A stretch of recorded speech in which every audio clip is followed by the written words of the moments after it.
उपप्रादेशिक परिवहन विभागातर्फे रस्ता सुरक्षा अभियानांतर्गत विविध उपक्रम राबविले जात आहेत। आज त्याचाच एक भाग म्हणून बुलढाणा शहरात सकाळी 9 वाजताच्या दरम्यान वृद्ध युवक व महिलांसाठी वॉकेथॉनचे आयोजन करण्यात आले होते।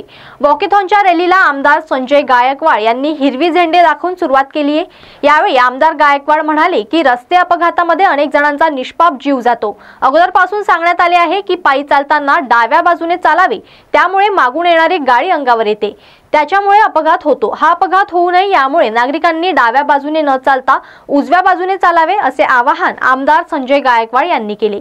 यावेळी पोलीस उपविभागीय अधिकारी सुधीर पाटील, जिल्हा कोषागार अधिकारी ऋषिकेश वाघमारे व उपप्रादेशिक परिवहन कार्यालयाचे अधिकारी, कर्मचारी आणि विद्यार्थी व नागरिक मोठ्या संख्येने उपस्थित होते।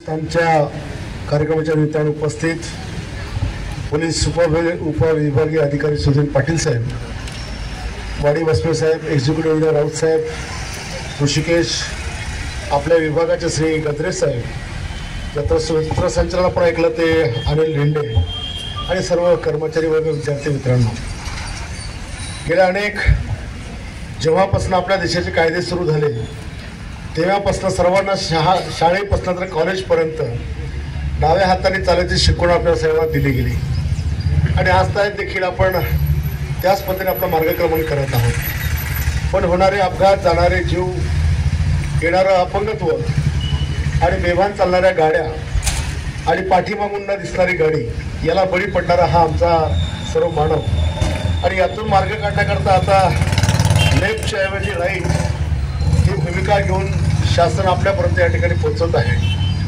खरं तर आजचं हे 2024चं आपलं हे रस्ता सुरक्षा अभियानासोबतच जेवढे काही आपल्या शहरामध्ये किंवा आपल्या अधीनस्थ आपल्या एरियामध्ये नागरिक गाडीवर आपला वावर करतात, मला नाही माहीत की त्या लोकांना गाडीला इंडिकेटर कशा करता आलं हे माहीत आहे म्हणून कोणी डाव्या हाताने इंडिकेटर देतं आणि पटकन उजवीकडेच वळून जातं।